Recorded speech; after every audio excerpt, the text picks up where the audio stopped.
Assalamualaikum warahmatullahi wabarakatuh. Innal hamdalillah nahmaduhu wa nasta'inuhu wa nastaghfiruh wa na'udzu billahi min shururi anfusina wa min sayyiati a'malina. Man yahdihillahu fala mudilla lahu wa man yudlilhu fala hadiya lahu. Asyhadu an la ilaha illallah wahdahu la syarika lahu wa asyhadu anna Muhammadan abduhu wa rasuluh. Allahumma salli ala Muhammad wa ala alihi wa sahabatihi wa man sara ala nahjihi wa ihtada bihadihi wa istanna bi sunnatihi ila yaumil qiyamah. Ya ayyuhalladzina amanu taqullaha haqqa tuqatih wa la tamutunna illa wa antum muslimun.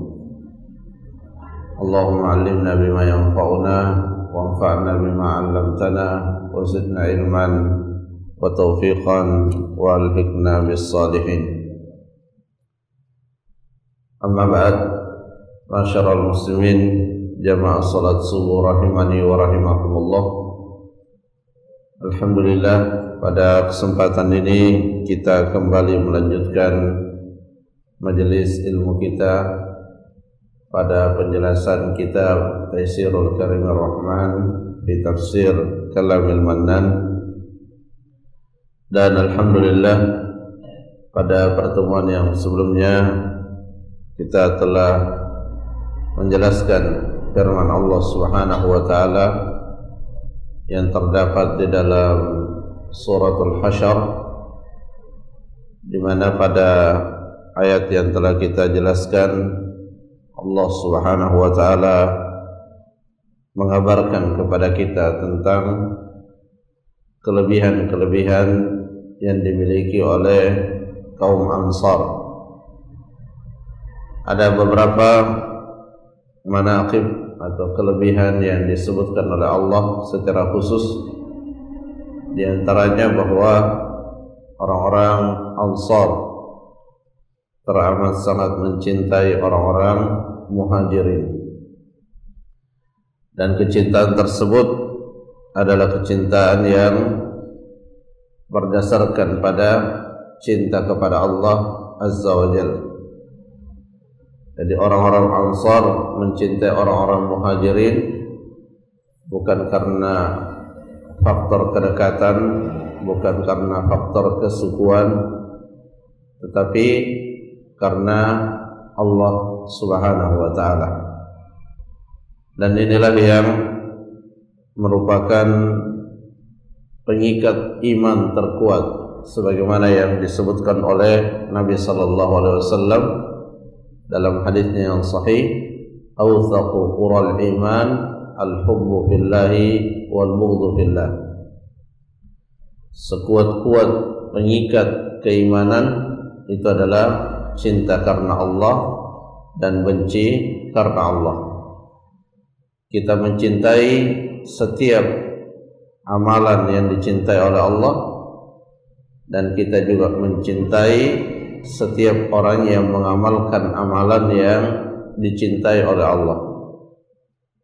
Demikian pula sebaliknya, kita membenci amalan yang dibenci oleh Allah, dan kita juga membenci orang yang melakukan amalan yang dibenci oleh Allah Azza wa Jalla. Itulah praktek dan aplikasi daripada cinta dan benci karena Allah. Dan ketika kita berbicara tentang cinta dan benci karena Allah, maka perlu kita ketahui bahwa cinta dan benci karena Allah ini adalah bagian dari amalan-amalan hati.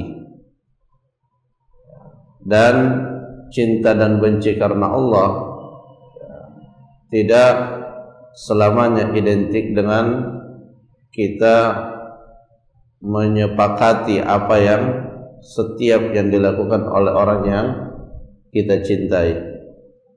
Demikian pula halnya ketika kita membenci karena Allah, itu tidak berarti kita berbuat semena-mena, apalagi berbuat zalim kepada orang yang kita benci karena Allah Subhanahu wa taala.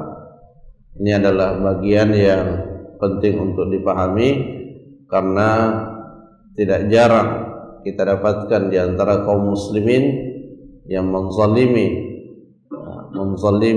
orang-orang yang mereka benci karena Allah, padahal itu adalah cara yang tidak diajarkan oleh Nabi SAW. Kita lihat Nabi SAW hidup berdampingan dengan orang-orang munafik. Nabi hidup berdampingan dengan orang-orang Yahudi, dan kita tidak dapatkan bahwa Nabi menzalimi orang-orang munafik ataupun menzalimi orang-orang Yahudi, meskipun di dalam hati beliau membenci orang munafik, beliau membenci orang Yahudi, tetapi di dalam muamalah dan pergaulan beliau bermuamalah dengan mereka dengan adil dan jauh dari yang namanya berbuat zalim. Dan di bagian akhir daripada ayat yang kita jelaskan juga disebutkan satu kaidah penting yang merupakan bahagian yang mutlak dimiliki oleh orang beriman, yaitu firman Allah Subhanahu wa taala di bagian akhir ayat, wa may yuqa syuhha nafsihi fa ulaika humul muflihun. Siapa saja yang dirinya telah terjaga dari sifat bakhil, maka mereka itulah orang-orang yang beruntung. Karena sifat bakhil ini akan menjadikan seseorang berat untuk berbagi kebaikan, bukan hanya dalam urusan harta, tetapi di dalam segala hal yang dimana seseorang itu memungkinkan untuk berbagi dalam kebaikan, tetapi disebabkan oleh sifat bakhilnya, maka dia enggan untuk berbagi kebaikan tersebut. Ya, jadi misalnya, ya bukan hanya dalam urusan harta, dalam urusan usulan, ide dan masukan. Ya, dia misalnya mengetahui suatu permasalahan secara lebih mendetail, maka apa yang menjadi usulan-usulannya itu tentunya lebih baik daripada orang yang tidak mengetahui permasalahan. Tetapi terkadang seseorang tidak mau menyampaikan usulan itu karena rasa bakhil yang ada di dalam dirinya. Dia tidak ingin jika usulan itu tersampaikan, maka yang menerima usulan itu akan mendapatkan kebaikan sebagaimana yang dia dapatkan. Ini termasuk di antara sifat bukhul yang wajib kita jauhi, dan sudah disebutkan di pertemuan yang sebelumnya ya, beberapa perkataan dari para ulama yang menunjukkan adanya keterkaitan yang sangat erat antara perilaku dan perbuatan dengan sifat bakhil yang ada dalam diri seseorang. Kemudian kita lanjutkan pada ayat yang berikutnya. Allah Subhanahu wa taala berfirman, walladzina ja'u min ba'dihim yaquluna rabbana ighfir lana wa li ikhwanina alladzina sabaquna bil iman wa la taj'al fi qulubina ghillan lil ladzina amanu rabbana innaka ra'ufur rahim. Dan orang-orang yang datang setelah mereka, walladzina ja'u min ba'dihim, orang-orang yang datang setelah mereka, yaitu setelah orang-orang muhajirin dan ansar. Kalau di kalangan para sahabat, ini adalah orang-orang yang belakangan masuk Islam, atau yang masuk Islam ketika terjadinya Fathu Makkah dan setelahnya sampai Nabi meninggal. Walladzina ja'u min ba'dihim, dan orang-orang yang datang setelah mereka, yasiru khalfahum wa yatammu bihudahu.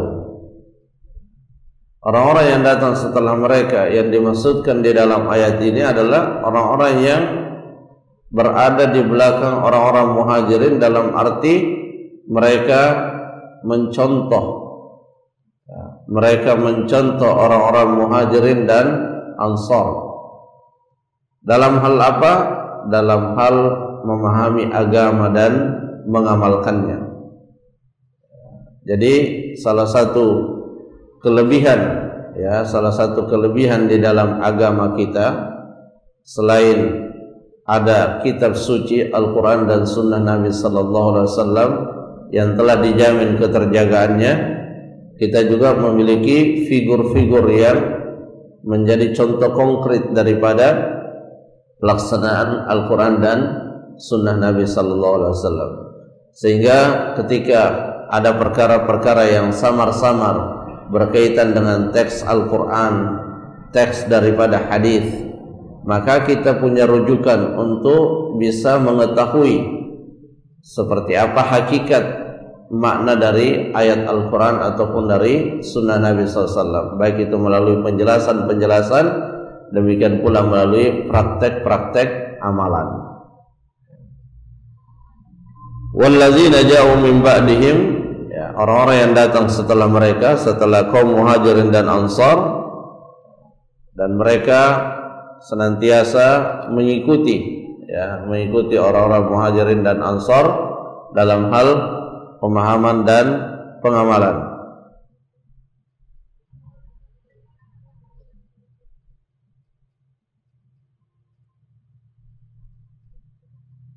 Yaquluna Rabbana ighfir lana wa li ikhwanina alladhina sabaquna bil iman.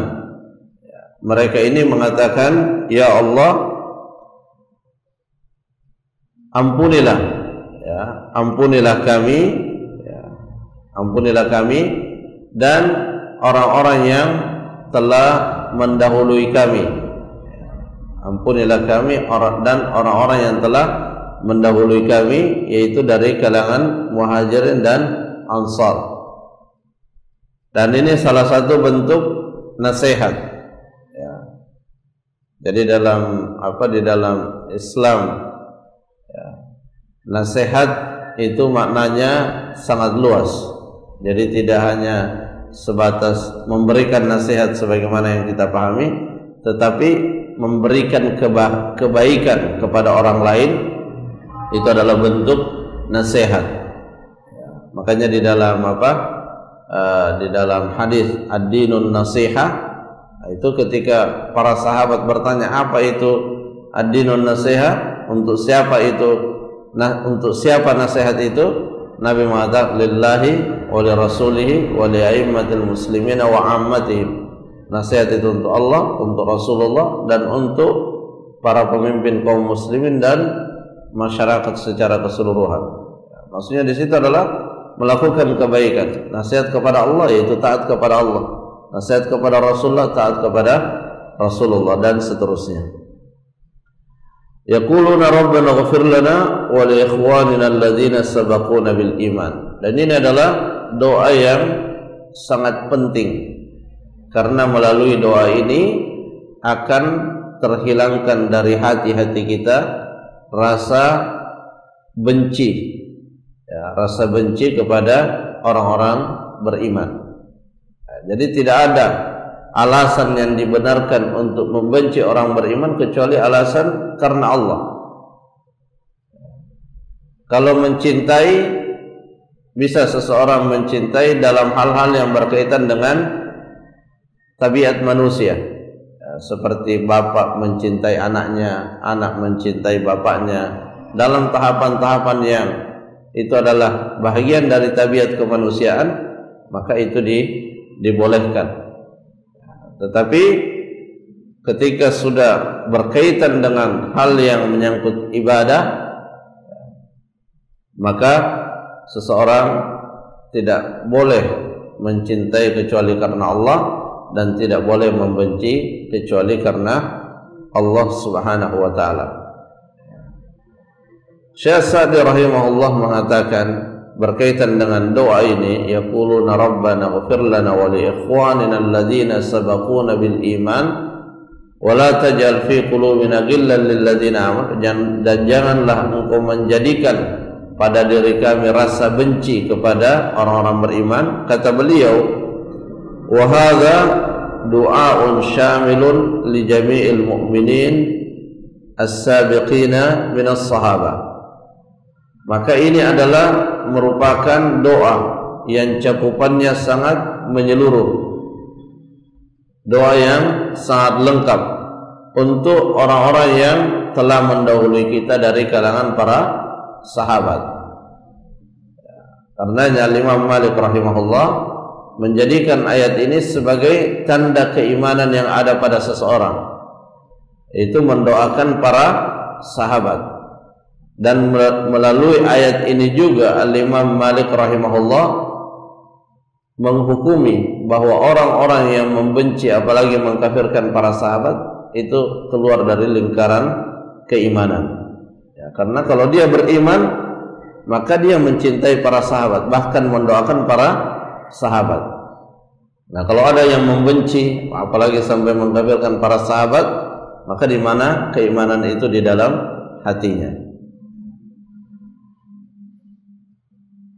Wa man qablahum wa man ba'dahum. Dan doa ini juga ya tentunya kalau kita yang mengucapkannya, maka masuk di dalamnya para sahabat dan orang-orang beriman setelah para sahabat hingga hari ini. Dan yang setelah kita, ketika ada juga yang mengucapkan doa ini, maka kita juga masuk ke dalam doa tersebut, sehingga doa ini menjadi doa yang tertuju kepada semua orang beriman. Wa hadza min fadailil iman. Nah, inilah merupakan salah satu keistimewaan dan keutamaan ketika seseorang berpredikat sebagai seorang mukmin, karena dia akan mendapatkan doa dari banyak orang yang mengucapkan doa ini. Dan kalau kita perhatikan doa-doa yang diajarkan oleh Nabi sallallahu alaihi wasallam, maka kita akan dapatkan di sana ada beberapa doa yang memang sengaja ditujukan untuk seluruh kaum muslimin. Pada hari Jumat misalnya khatib membaca Allahumma ighfir lil muslimina wal muslimat wal mu'minina wal mu'minat dan seterusnya. Kemudian di dalam salat pada saat kita membaca tasyahud, kita mengatakan assalamu alayna wa ala ibadillahis salihin. Ya, keselamatan untuk kita dan keselamatan untuk hamba-hamba Allah yang saleh. Nabi mengatakan innakum idza qultum dzalik faqad da'auta likulli 'abdin salihin fis samai wal ardh. Kata Nabi SAW, jika engkau membaca doa itu yang kita baca dalam tasyahud, yaitu assalamu alayna wa ala ibadillahis salihin, kata beliau, jika engkau membacanya maka engkau telah mendoakan semua hamba Allah yang saleh, baik yang ada di bumi ataupun yang ada di langit, yaitu para malaikat. Wa hadza min fadailil iman annal mu'minina yantafi'u ba'dhum bi ba'd. Bahwasanya orang-orang beriman itu saling mengambil dan memberikan manfaat satu sama lain. Ya, kita mendoakan mereka, mereka juga mendoakan kita. Itu adalah diantara keutamaan yang dimiliki oleh orang-orang beriman. Wa yad'u ba'dhum li ba'd. Saling mendoakan, saling membantu. Ya, sebagaimana di dalam hadis, yashuddu ba'dhum ba'dha. Saling menguatkan satu sama lain. Bisababil musyarakati fil iman. Kenapa terjadi tolong menolong? Kenapa terjadi yang namanya saling membantu?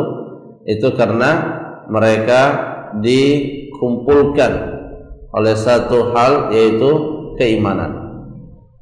Ini tentunya tidak menafikan apa yang kita sebutkan al-hubbu fillahi wal bughdhu fillah, cinta karena Allah dan benci karena Allah.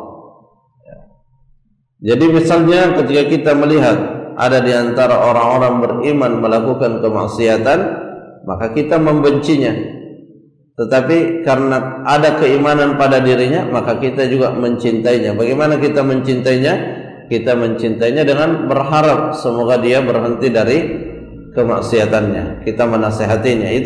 Itulah bentuk cinta kita kepadanya. Jadi bukan merupakan bentuk cinta kita kepada orang beriman ketika kita mendiamkan kemungkaran yang ia lakukan atau menyepakati kemungkaran dan keburukan yang ia lakukan. Itu bukan bentuk praktek daripada cinta kita kepada sesama kaum mukminin.